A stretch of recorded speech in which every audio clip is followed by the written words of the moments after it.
Welcome everybody. Obviously a slightly different format today, so we'll kick off with an opening remark from Martyn, and after that we'll open the floor to questions, and then we've got John Davis and Dan Beagle back in the room who will come to top table for a few questions afterwards as well. I'll hand over to Martyn for this part please, and kick off with Martyn. Thank you. Okay, so afternoon everybody. Sort of given the seriousness of the news that came out yesterday, thought it best that I open up today, and then potentially Warren will cover some points later on. I've taken the decision, I'm going to tell you as much as I can.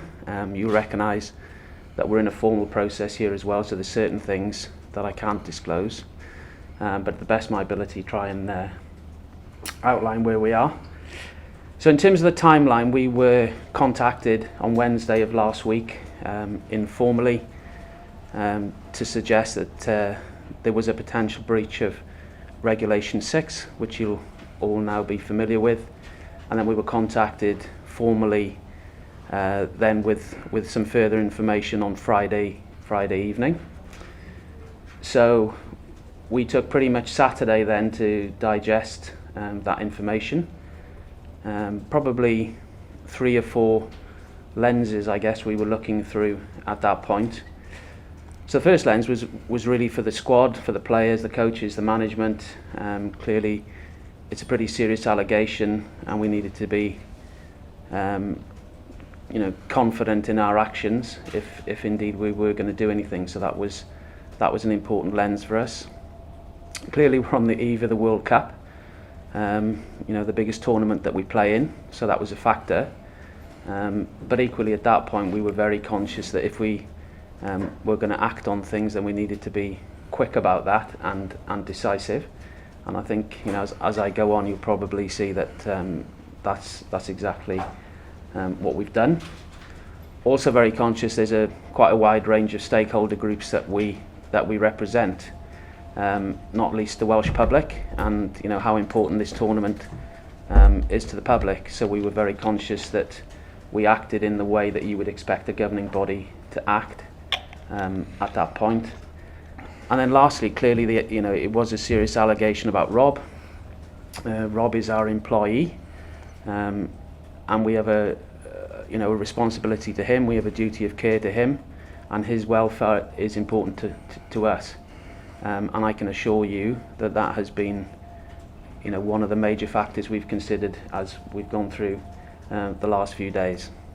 So having considered all of that, we reached the decision on Saturday that we were probably best placed to come out to Japan, and at that point we also informed World Rugby that there had been a potential breach, and that we would be coming out and seeking some face-to-face time with Rob to get his perspective on the situation.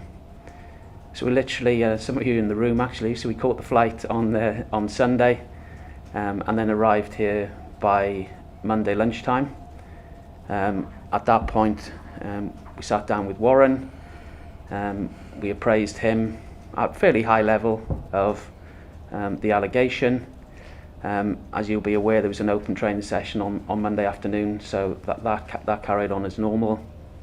Then when that concluded, myself and one of my exec colleagues who travelled with me sat down with Rob.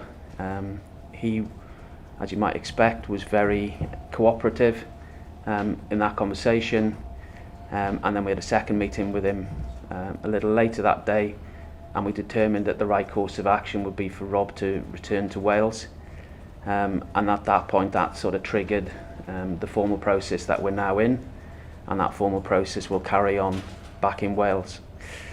I had a further then debrief with Warren, because clearly one of the key decisions was whether we wanted to substitute Rob, for want of a better phrase, or would we carry on via the existing coaching team. Warren will talk a little bit more about that, I'm sure, but the decision was made by Warren and some of the senior players that to call Stephen Jones out was the right course of action. We actioned that on Monday evening, and Stephen's been busy getting himself organised, and he should should arrive in country on Thursday. So as I say, we've, as best we can, we've been transparent about what we can tell you. Very few days have elapsed. We've moved quickly, we've moved decisively. I'd like to think taken responsibility for the situation that we're in. As I said, it's a formal process, dependent on how that goes, and none of us want to prejudge it. One of the outcomes of that would be that there would be an independent panel, a judicial panel, that would be involved. So we are very mindful of our responsibilities to that panel, and equally mindful of our responsibilities to Rob. Given the nature of some of the allegations, you may want to ask me some questions around, what are they, what timing was involved, what quantums are involved, what teams are involved. I'm not in a position to answer any of those questions. By all means, you can ask me, and I will not answer them because I'm just not at liberty to do that. So probably better that we don't go there. And clearly there's had a pretty good look this morning, quite a lot of speculation on a variety of things, and again, I don't think it serves anybody particularly well if I react to that, but I will, if there are things I can answer that I haven't covered, which hopefully isn't a huge amount, we're very happy to cover that at that point. Rob is back in Wales, and we have put the necessary support around him. Several of the coaches are in touch with him. We're checking in on his well-being at the same time as we're formalising our processes to get through the investigation that now comes together. I think that sort of ended Martyn's statement there. We're open up for questions. As Martyn alluded to, we do want to answer as many questions as possible, but there are certain things we were unable to just because of the legal proceedings. But open the floor to questions, please. Are you able to say, Martyn, when the alleged breach occurred? No, so the first we knew was, as I said, we had a sort of informal approach on Wednesday, and then the further information came through on Friday, but not really in a position to divulge anything beyond that. Wednesday was the day that the squad flew out, is that right? So did you know before that the squad had flown informally that there was a potential breach? No. So was it while they were flying over? Because I think the squad arrived here on that Thursday, isn't it? We left the Vale at 5:30 in the morning. Yeah, there's probably a distinction as well between what we were made aware of on Wednesday, which was literally just asked for some information for the integrity teams to validate that Rob was the person concerned, really. So we didn't really see any detail on what the allegation was until Friday evening. Just for clarity, Martyn, did that initial approach come from World Rugby? No, it comes from one of the betting company's integrity teams. Martyn, how well educated are coaches and players about gambling regulations? Have they been educated over the last few years? Yeah, I mean that's one of the things. I think there's a couple of elements to that. So one, there'd be no doubt in my mind that the players and coaches know what Regulation 6 is, how it works, from a number of levels really. So the Welsh Rugby Players Association, when players first get pro contracts, there's some great work that they do in this area. There's online modules that the players have to complete on a pretty regular basis. They get briefings on a regular basis. They sign to confirm that they fully understand what's required of them on a regular basis. So, without a shadow of a doubt, I think people in rugby, I can't talk for other sports, people in rugby know what's required of them. And then potentially another question would be, clearly the controls are there as well, because something's been flagged here, and on the back of that being flagged, then those controls kick in and we move into a formal process that's pretty well understood by everybody. Well, with the amount of education the squad and the players and the coaches get for the last numbers in, does that make it even more sort of embarrassing that there's been potentially, allegedly, a breach with so much information over so many years that Rob would have been privy to, knowing not what he can and what he can't do, which might have fallen further. Yeah, I mean, I wouldn't call it embarrassing. I think the key point for us was as and when you're alerted, it's what you do when you know something is the thing that counts. It's very hard to do something about something you don't know about. So I'm pleased in the way that we've reacted, the way World Rugby have reacted. So I think what we're seeing here is rugby taking the allegation seriously. So I don't personally feel a form of embarrassment around that. Martyn, sorry, go just check as well. You mentioned Rob's welfare as an employee. Is it the sense that this is a case in isolation, or maybe indicative of a wider problem Rob might have? I think that's one of those sort of speculation points we were talking about. So we are dealing with the facts that we have, and we know that's what we'll continue to do. So it's nothing more or less than that. Warren, can I get your reaction to this and how it's going to impact, obviously? Yeah, I mean, we were shocked with it. But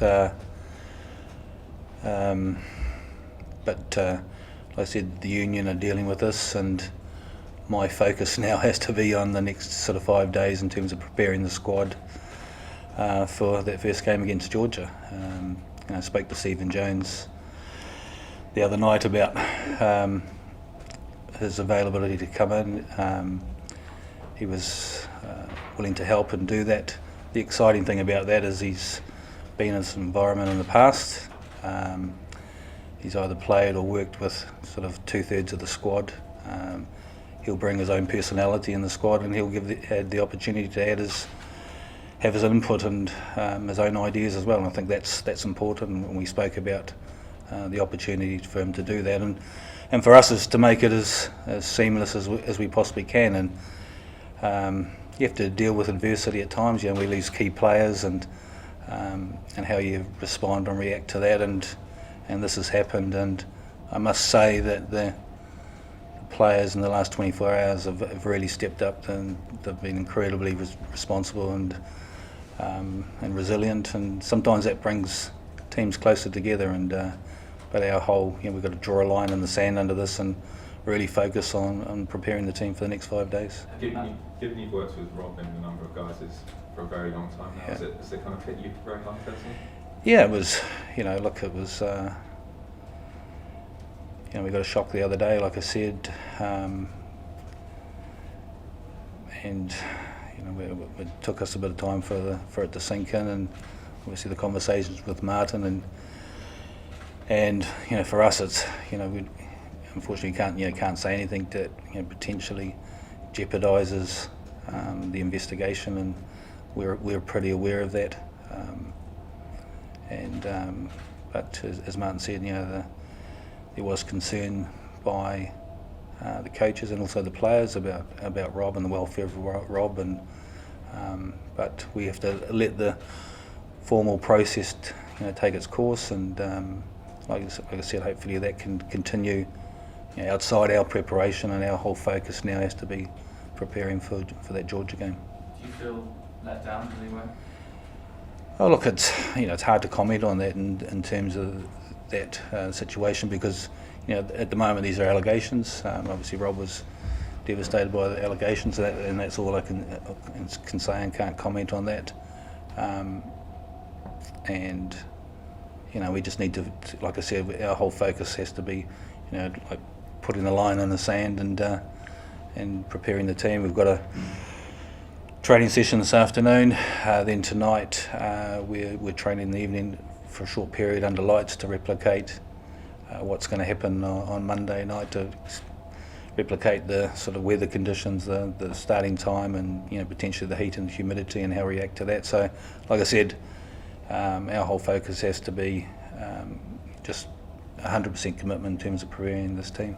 In the past, Wales have gone well when you've had your backs against the wall. And, Yeah.